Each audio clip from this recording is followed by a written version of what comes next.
Sebut saja namaku Nisa. Kisah ini terjadi di tahun 2011 dan aku alami bersama keempat sahabat kampusku. Saat itu, kami menghabiskan waktu liburan akhir pekan panjang di kota Bandung. Waktu itu kami masih kuliah di tingkat akhir. Sama seperti anak-anak muda kebanyakan lainnya, aku, Hani, Putri, Danang, dan Dimas punya rencana untuk menginap di Kota Kembang. Kami mencari rumah atau villa, bukan hotel per kamar.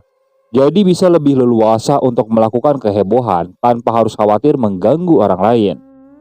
Singkatnya, atas rekomendasi teman dari ayahnya Danang, kami memutuskan untuk menyewa satu villa besar bertingkat di daerah Lembang.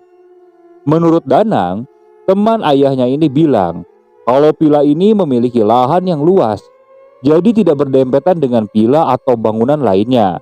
Dan juga letaknya masih sangat asri dan banyak pepohonan, begitu katanya.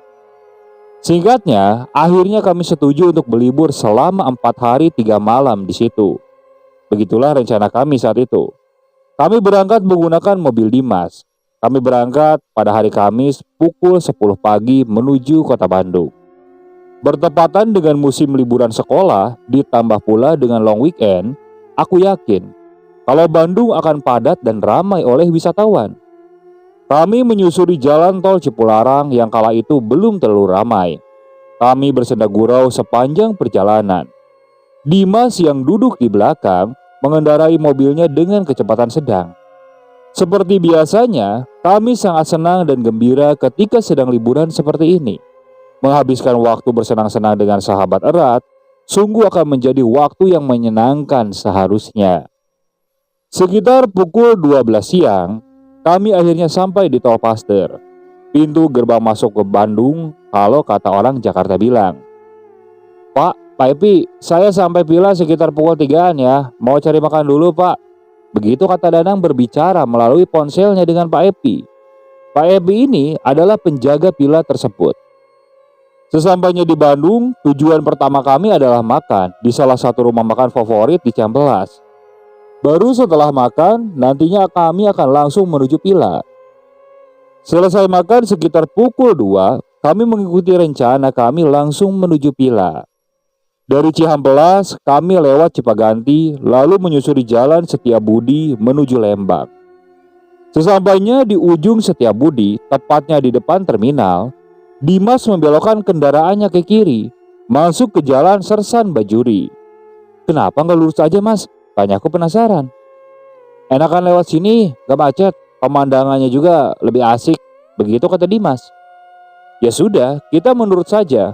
Kalau memang Dimas banyak keluarga yang tinggal di Bandung, jadi dia lebih tahu situasinya. Benar kata Dimas, Sersan Bajuri itu lebih lenggang dan pemandangannya lebih enak dipandang mata. Warna-warni bunga menghiasi sisi jalan yang dilewati. Beberapa tempat wisata yang ada di daerah ini, walaupun lebih jauh dan berputar, tidak apa-apa, yang penting bisa memanjakan mata. Mungkin karena sudah agak lelah setelah menempuh perjalanan dari Jakarta, saat itu kami lebih banyak diam, menikmati sejuknya udara dan pemandangan. Di ujung jalan, di atas nanti, jalan yang kita lalui ini akhirnya kita bertemu juga dengan Jalan Raya Lembang. Menurut Danang, lokasi villanya gak jauh dari pertigaan Jalan Raya Lembang ini, sekitar 15 menit. Kalau dari petunjuk arah yang dikasih oleh Pak Epi, di depan itu kita belok kanan mas. Danang bilang begitu kepada Dimas. Yakin? Yakinlah, jawab Danang. Akhirnya sebentar lagi sampai. Aku sudah tak sabar ingin rebahan. Karena jujur saja, aku merasa capek kalau duduk dari tadi. Dari belokan yang Dimas maksud tadi, kami masuk ke jalan kecil. Namun masih bagus untuk dilewati jalan tersebut. Jendela kita buka lebar-lebar, membiarkan angin sejuk masuk dan terhirup. Sungguh sangat segar sekali. Asik banget ya suasananya. Putri yang dari awal diam, kini mulai bersuara. Langit yang juga mendung semakin membuat sahdu. Benar-benar menenangkan. Kira-kira 20 menit dari belokan tadi, akhirnya kami sampai. Nah, itu kayaknya tuh gerbang masuknya. Gua turun dulu ya. Begitu kata Danang. Ketika sampai kami di depan gerbang besi besar dan tinggi. Ia lalu turun dan membukanya. Dari gerbang masuk tersebut, terlihat hanya pepohonan tinggi dan rindang. Belum ada bangunan villa sama sekali. Sepertinya baru saja turun hujan, karena terlihat jalanan basah dan beberapa bagiannya ada genangan air. Jalanan kecil hanya bisa dilalui satu mobil saja, dan lagi-lagi jalannya menanjak. 1 atau 2 menit kemudian, barulah terlihat ada bangunan. Harusnya sih itu vilanya, karena nggak ada bangunan lain selain bangunan tersebut. Benar saja, ternyata ada bangunan satu lagi di sebelah kanannya. Bentuknya lebih kecil dari bangunan utama. "Yakin lo itu vilanya, Nang?" kata Hani. "Ntar gue telepon dulu Pak Epi," jawab Danang. Kemudian Dimas memarkirkan kendaraannya di depan villa besar itu. Lalu kami semua turun dari kendaraannya. Sementara Danang coba menghubungi Pak Epi. Kita berjalan melihat-lihat keadaan sekitar villa tersebut. "Benar," kata Danang, "villa ini bagus, tapi kelihatan rapih dan benar-benar bagus. Seperti memang baru dan sengaja direnovasi, bertingkat. Temboknya tebal, kokoh, bercat putih dengan sedikit garis hitam pada kusen pintu dan jendela. Halamannya sangat luas. Sekeliling villa terhampar rumput hijau terawat. Pohon pinus menjulang di banyak bagian. Benar-benar asri dan menyejukkan. Sementara teman-teman melihat bagian sisi lain, aku malah tertarik dengan bangunan kecil di sebelah kanan villa tersebut. Bangunan ini menarik perhatianku. Berbentuk bangunan dasar, 4 dinding berbentuk bangunan persegi panjang, dengan atap genteng persegi 3, kecil tapi tidak terlalu kecil. Dinding temboknya hanya pondasi setinggi 1 sampai 2 meter. Selebihnya kayu yang menjadi penunjang atapnya. "Ini bangunan apa sih?" aku bertanya-tanya dalam hati, sambil berdiri tepat di depan pintunya. Pintu kayu yang besar dan sepertinya tidak terkunci karena terlihat sedikit terbuka. Aku semakin tertarik, apalagi beberapa saat kemudian aku mendengar suara. Suara tersebut sepertinya berasal dari dalam, seperti gesekan kayu yang berdecit. Awalnya aku diamkan, namun suara aneh itu membuat aku semakin ingin membuka pintunya dan melihat ke dalam. Suara aneh decit kayu itu kembali terdengar. Karena penasaran, akhirnya aku nekat meraih gagang pintu dan perlahan membukanya. Setelah pintu sebagian terbuka, aku masih belum bisa melihat ke dalam dengan jelas karena sangat gelap. Sama sekali tidak ada cahaya. Semakin penasaran karena ketika pintunya sudah terbuka, suara itu masih saja terdengar. "Bisa, ngapain kamu di situ? Ayo masuk!" teriak Dimas dari depan villa mengagetkanku. Ya sudah, aku tutup lagi pintu bangunan kecil itu. Belum sempat aku melihat apa-apa di dalamnya. Sesampainya ke dekat mereka, aku bertanya, "Pak, itu bangunan apa ya?" Aku masih penasaran. Akhirnya bertanya kepada Pak Epi, yang ternyata sudah datang dari tadi, dan dia sedang berbincang dengan Danang. "Oh, itu gudang, Neng.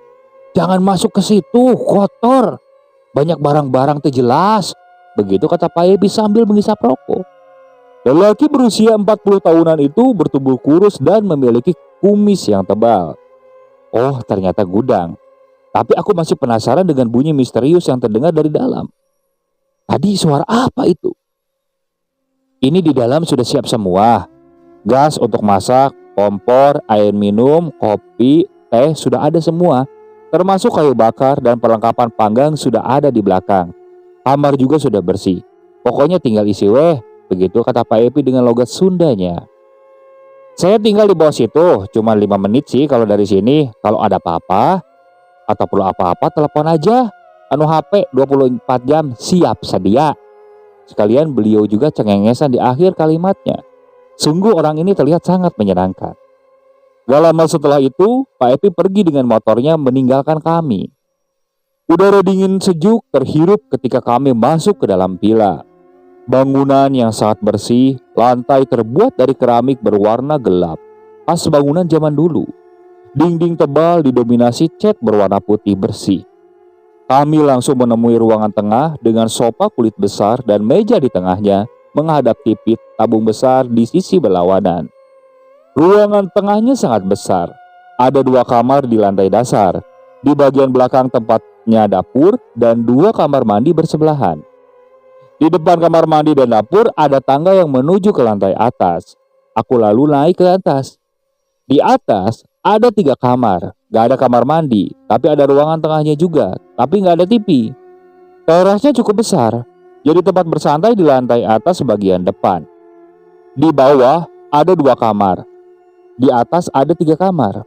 Bukannya kemarin Danang bilang bahwa ada 4 kamar, kok tiba-tiba sekarang ada 5? Nang, kok kamarnya ada 5? Bukannya kemarin kamu bilang ada 4? Iya, barusan gua telepon Pak Epi. Dia bilang kamar yang itu kuncinya rusak, jadi gak bisa dibuka. Katanya gudang juga sih dalamnya.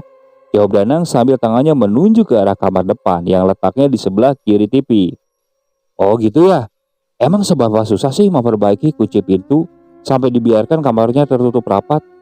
Pertanyaan itu yang muncul di kepalaku. Tapi ya sudahlah, aku gak memikirkannya lebih jauh. Secara keseluruhan, villa ini sangat nyaman. Tempat yang benar-benar cocok untuk menyepi, jauh dari hingar-bingar kota Jakarta. Kami sangat senang dengan keadaan dan suasananya. Aku dan Danang, Putri mau nyari ayam dulu buat ntar malam. Lo mau ikut gak Nis? Hani juga ikut katanya. Sekitar pukul 4:30, Dimas bilang begitu. Mereka bertiga mau ke pasar Lembang. Enggak ah, gua mau di sini aja, jawabku. Ya sudah, akhirnya mereka bertiga berangkat menggunakan mobil. Tapi sebelum berangkat, Hani bilang kalau dia mau nebeng sampai ke toko yang letaknya gak jauh dari villa. Dia mau membeli minuman dan makanan kecil. Hani juga bilang dia akan kembali ke villanya jalan kaki saja, gak terlalu jauh katanya. Akhirnya aku sendirian di villa pada sore itu. Setelah keempat sahabatku pergi, aku bersantai di depan TV sambil menunggu Hani pulang. Harusnya sih Hani gak lama, karena kalau gak salah toko yang dia tuju gak terlalu jauh jaraknya. Sekitar 20 menit kemudian, aku mendadak pingin buang air kecil. Kebiasaan di tempat dingin, aku akan sering buang air kecil. Ya sudahlah, aku berjalan menuju kamar mandi yang letaknya di belakang. Seperti yang aku bilang dari awal, ada 2 kamar mandi yang letaknya bersebelahan, persis kamar mandi berpintu tebal. Di dalamnya masih menggunakan bak air besar, walaupun sudah ada air mancur air panas. Aku masuk ke kamar mandi di sebelah kanan, lalu melaksanakan niatku. Ternyata setelah aku perhatikan, di dalam kamar mandi ada lubang kecil pada bagian atas dinding. Lubang ini sepertinya terhubung dengan kamar mandi di sebelah. Jadi seharusnya kalau ada aktivitas di kamar mandi sebelah akan terdengar olehku. Dan benar saja, tiba-tiba aku mendengar suara pintu terbuka, kemudian menutup dari sebelah. Sepertinya itu Hani. Aku yakin itu, karena memang seharusnya dia sudah kembali ke villa lagi. Han, langsung ke kamar mandi aja loh, kebelet ya? Tanyaku. Iya, jawab Hani di sebelah dengan logat Sunda. Loh, logat Sunda? Hani kan orang Jawa, sama sekali gak bisa logat Sunda.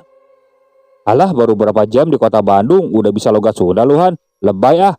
Aku bilang begitu, masih di dalam kamar mandi. Hihihi, iya. Hani menjawab seperti itu, pelan sambil cekikikan. Dasar Hani, gumamku dalam hati. Setelah selesai, aku keluar dan bermaksud kembali ke ruangan tengah.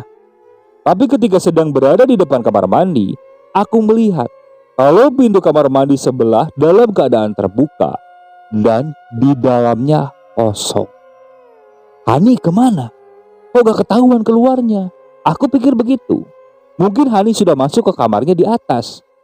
Aku gak pikir macam-macam. Aku lalu menuju ruangan tengah, kembali bersantai di depan TV.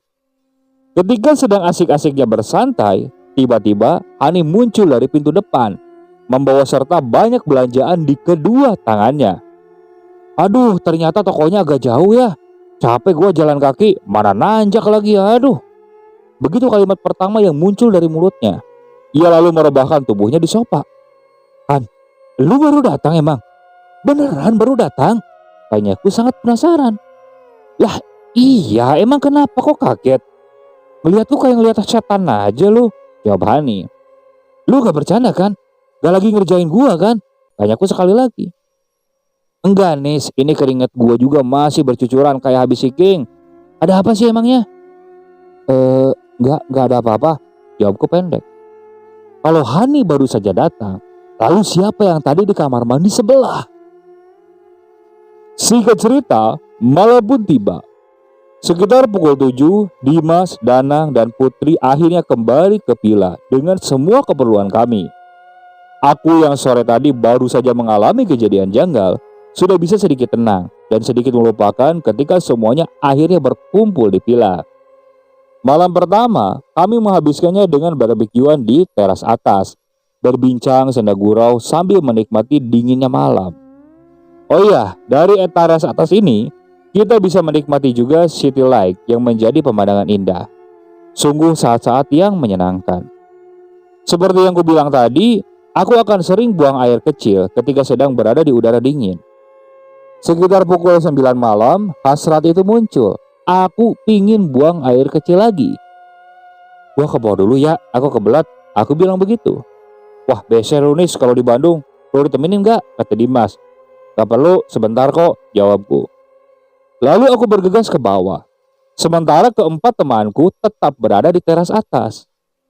Sesampainya di bawah, keadaannya terang benderang. Karena memang kami biarkan lampu menyala semua. Termasuk 2 kamar mandi dan dapur. Aku terus berjalan dengan santai tanpa beban. Karena tiba-tiba, entah kenapa aku teringat dengan peristiwa tadi sore. Akhirnya aku memutuskan buru-buru melangkah agar cepat sampai di kamar mandi.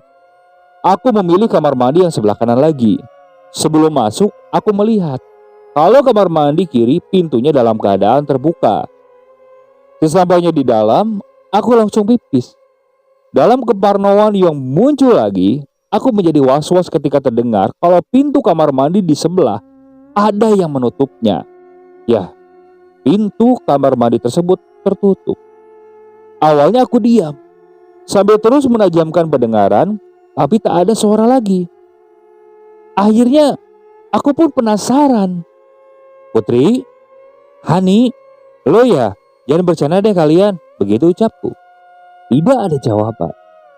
Tapi beberapa detik kemudian baru terdengar suara. Nisa, begitu suaranya. Ada yang memanggil namaku dari dalam kamar mandi sebelah.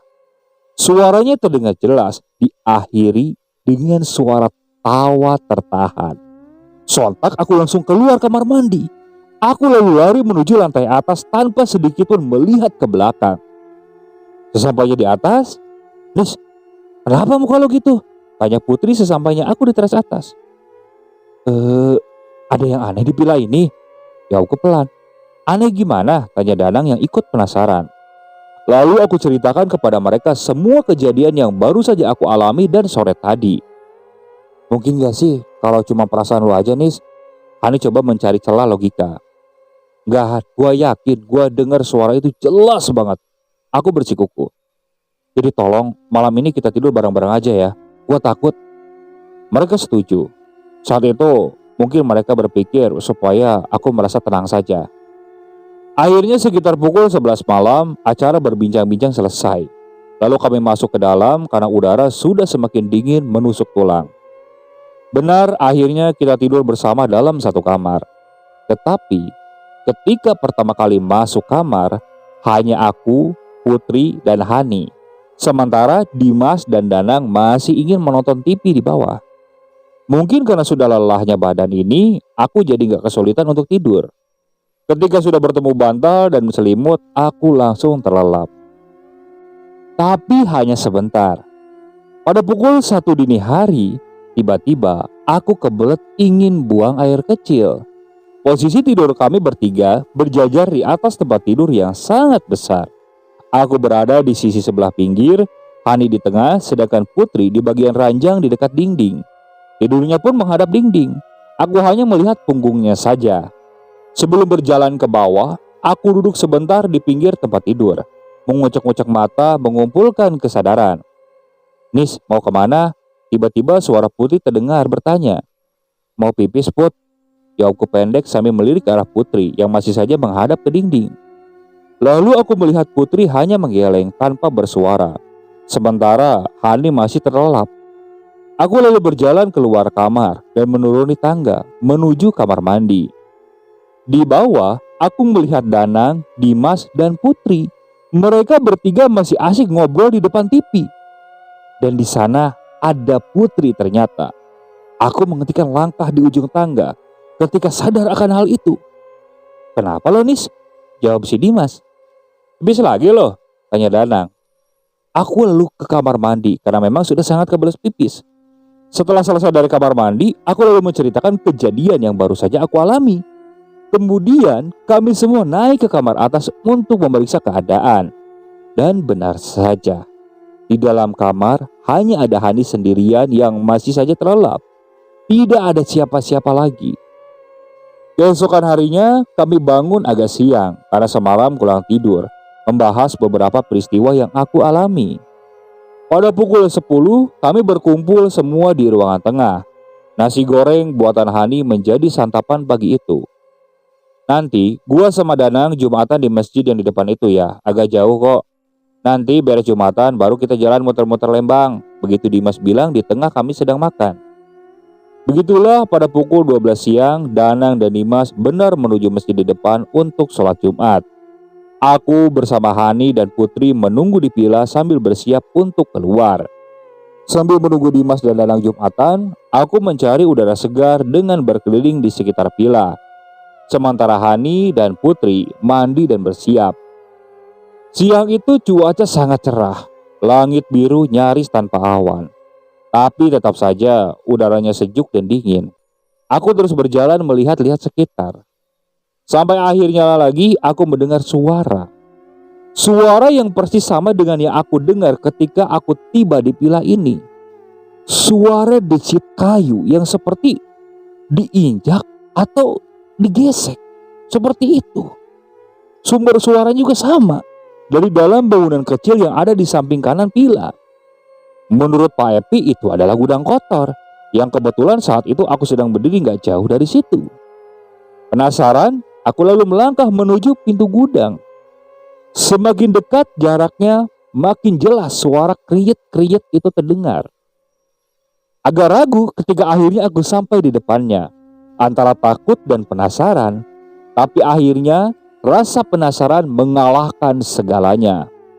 Lalu aku memberanikan diri membuka pintunya. Belum sempat pintu terbuka penuh, tiba-tiba ada suara yang memanggil dari arah pila. "Bisa, mau ngapain loh? Ayo jalan ah." Dimas memanggilku, ternyata dia sudah selesai Jumatan. Gagal lagi untuk tahu suara apa gerangan yang ada di dalam gudang. Setelah itu kami keluar pila untuk berjalan-jalan keliling kota Lembang. Sekitar pukul 10 malam, kami sudah sampai di pila lagi setelah selesai berjalan-jalan. Beda dengan malam kemarin yang cuacanya cerah. Kali ini langit Lembang tertutup awan. Gerimis kecil turun dari langit. Di dalam pila, kami bergantian mandi membersihkan diri. Setelah itu berkumpul lagi di ruangan tengah untuk berbincang dan bersenda gurau. Kami coba melupakan semua peristiwa seram yang aku alami kemarin. Singkat cerita, pada pukul 12 malam, kami masuk ke kamar atas. Berlima tidur dalam satu kamar. Semuanya berjalan normal. Tidak lama setelah kami masuk ke kamar, kami langsung terlelap di mimpi masing-masing. Tapi hanya beberapa jam saja. Kami sekitar pukul 2 ada kehebohan di dalam kamar. Aku jadi kaget dan terbangun. "Nisa, ayo cepetan beresin barang-barang lo. Kita pergi dari villa ini sekarang juga." Begitu kata Dimas dengan panik dan heboh. "Ada apa emang mas? Yang lain pada kemana?" tanyaku yang ikutan panik. "Nanti saja ceritanya. Buruan beresin barang-barang lo. Yang lain sudah pada di bawah, udah siap pergi semua," lanjut Dimas. Ya sudah, aku nurut. Lalu membereskan semua barang-barangku. Setelahnya kami langsung ke bawah. Benar saja, sudah ada Hani, Putri, dan Danang di bawah. Wajah Hani pucat, dengan mimik sangat ketakutan. Begitu juga dengan Putri. "Ada apa ini?" tanyaku semakin panik. "Nanti saja nih ceritanya. Ayo berangkat," kata Danang. Lalu pada pukul 2 pagi kami pergi meninggalkan villa menuju kota Bandung untuk mencari hotel. Kami pindah penginapan. "Ada apa sih? Kalian cerita dong." Di dalam mobil dalam perjalanan sekali lagi aku bertanya. Jadi sekitar pukul 1, Hani dan Putri mengalami kejadian yang sangat menyeramkan. Sambil terbata-bata dan menahan tangis, keduanya akhirnya bisa mulai bercerita. Jadi, setelah kami masuk kamar, kemudian terlelap. Sekitar pukul 1 dini hari, Hani terbangun. Dia terbangun karena mendengar suara samar namun sangat jelas. Kira-kira seperti itu suaranya menurut Hani. Suaranya persis dengan suara yang aku dengar beberapa kali. Hani penasaran. Dia bangun dari tempat tidurnya, lalu duduk di atas tempat tidur menajamkan pendengaran. Benar, dia yakin kalau mendengar suara itu. Dan juga yakin kalau suara itu berasal dari gudang di sebelah villa. Lo denger gak? Tiba-tiba Putri yang tidur di sebelahnya bilang begitu. Iya Put, gue denger. Itu suara apa ya? Jawab Hani. Udahlah tidur, abaikan aja. Gak bisa Put, suaranya ganggu banget. Penasaran gue. Terus lo mau ngapain? Nyamperin itu suara? Iya Put, antar yuk, penasaran gue. Ogah, gue takut. Ayolah Put, takut ada apa-apa sih? Gak apa-apa, yuk bareng-bareng. Akhirnya entah apa yang ada di pikiran Putri, akhirnya dia menuruti permintaan Hani. Kemudian mereka turun keluar villa menuju asal suara itu, yaitu di gudang sebelah. Hanya berbekal cahaya lampu senter dari ponsel, perlahan mereka menembus gelap berjalan di atas rumput basah sisa hujan. Suara itu semakin jelas terdengar, seiring dengan semakin dekatnya jarak menuju gudang. Sampai akhirnya mereka berdua sampai juga di depan pintu gudang. Gudang dalam keadaan gelap total, gak ada cahaya sama sekali. Lagi-lagi hanya cahaya senter ponsel yang membantu penglihatan. Akhirnya Hani memberanikan diri untuk meraih gagang pintu untuk membukanya. Perlahan tapi pasti, pintu gudang akhirnya terbuka lebar. Isi gudang masih gelap, sama sekali tidak terlihat apa-apa, karena Hani dan Putri masih menyorotkan cahaya ponselnya ke dalam. Tapi suara kriat-kriat itu sangat jelas kedengaran. Sampai akhirnya mereka mengarahkan cahaya senter ponselnya ke dalam. Baru saat itu mereka melihat semuanya, bisa melihat sumber suara misterius itu berada. Persis di tengah gudang, ada perempuan yang menggantung dengan tali di lehernya. Tubuhnya berayun ke depan, ke belakang. Ada perempuan berposisi gantung diri. Suara kriat-kriat itu ternyata berasal dari gesekan tali tambang yang terikat pada palang kayu di atap gudang. Tali tambang di ujung lainnya melilit ke leher perempuan yang berayun di bawah. Sontak mereka langsung menjerit ketakutan dan berlari masuk ke villa sambil menangis. Dimas yang pertama kali ditemui langsung diceritakan oleh mereka kejadian yang baru saja mereka alami. Dimas yang memang pemberani langsung turun ke bawah untuk mengecek ke gudang tersebut.